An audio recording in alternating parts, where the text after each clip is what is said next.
mina olen Jana. Täna räägime sellest, kuidas ehitada ularõngastest ulavann.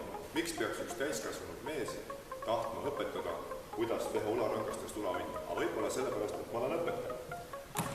Ulavanni ehitamiseks on vaja uut rõngast. Värvus ei ole oluline. Nagu iga vanni või maja puhul, kõik algab vundamendist. Üks rõngas läheb vundamendist. Maja on neil seina.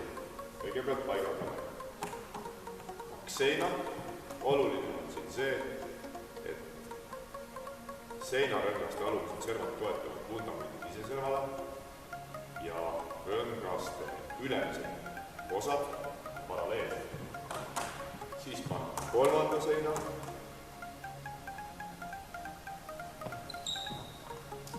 Siis paneme neljanda seina. Kõige lõppu katus.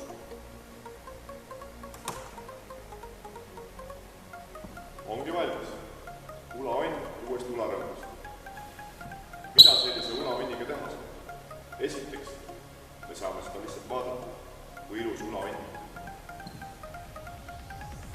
Teiseks, me saame sellest ulavannist läbi pugeda.